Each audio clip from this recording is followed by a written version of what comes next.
নমস্কার, আপনারা দেখছেন রূপম টিভি। শেখ হাসিনা যখন বাংলাদেশের দায়িত্বে ছিলেন, শেখ হাসিনা কিন্তু বাংলাদেশটা কিভাবে গড়তে হয় সেই চেষ্টাই করেছিলেন। প্রতিবেশী দেশ, বন্ধুত্বপূর্ণ দেশ ভারতের সঙ্গে ভালো সম্পর্ক রেখেছিলেন, যার দরুন বাংলাদেশের মানুষজন ভারতে এসে অনায়াসে ব্যবসা, বাণিজ্য, চিকিৎসা সবকিছু করতে পারত।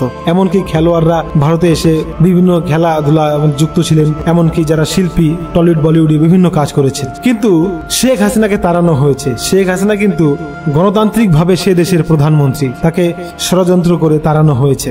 ছাত্র আন্দোলন কিন্তু শুধুমাত্র কোটা আন্দোলন ছিল না, আসলে যেটা খবর পাচ্ছি শেখ হাসিনাকে তাড়ানোর আন্দোলন ছিল। তো এইরকম একটা অবস্থায় শেখ হাসিনা কিন্তু এখনো পদে রয়েছেন, তিনি কিন্তু এখনো প্রধানমন্ত্রী সংবিধান ভাবে। এখন যদি বাংলাদেশ উগ্রপন্থী সরকার চালায় তালিবানের মতো, তাহলে কিছু করার নেই। কিন্তু গণতন্ত্র যদি থাকে বাংলাদেশে, যদি গণতন্ত্র টিকিয়ে রাখতে হয়, তাহলে কিন্তু শেখ হাসিনাকে ভোটে হারাতেই হবে, তা না হলে কিন্তু সম্ভব নয়। আর যেটা শুনতে পাচ্ছি, শেখ হাসিনা কিন্তু নভেম্বর বা ডিসেম্বরের মধ্যে বাংলাদেশে ফিরছেন। কিন্তু যেটা মজার বিষয় হলো যে নতুন অন্তর্বর্তীকালীন সরকার রয়েছে, তারা ভারতের সঙ্গে শত্রুতা একটা পরিবেশ তৈরি করে ফেলেছে। রাজনাথ সিং পর্যন্ত সেনাবাহিনীকে প্রস্তুত থাকতে বলেছে। তার মানে বুঝতে পেরেছেন বাংলাদেশের অবস্থাটা কি। যদি ভারত সত্যি সত্যি আক্রমণ করে, ধরে নিলাম ভারত বাংলাদেশে আক্রমণ করলো, বাংলাদেশ যদি ভারতের 10% ক্ষতি করে, 10% ক্ষতি করলো, ভারত তো বাংলাদেশের 100%ই ক্ষতি করে দেবে। একবার ভেবেছেন, সেভেন সিস্টার বলেন যে 5টা রাজ্য রয়েছে বাংলাদেশকে ঘিরে,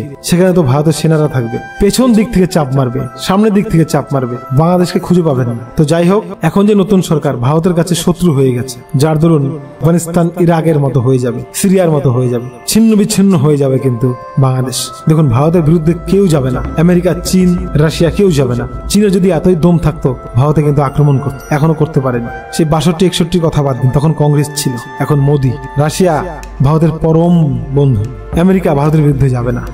বুঝতে পারছে না বাংলাদেশের কি হবে। বাংলাদেশ শেষ। নতুন যে দায়িত্ব রয়েছে মোহাম্মদ ইউনিস, ছাত্ররা বাংলাদেশটাকে শেষ করে দেবে।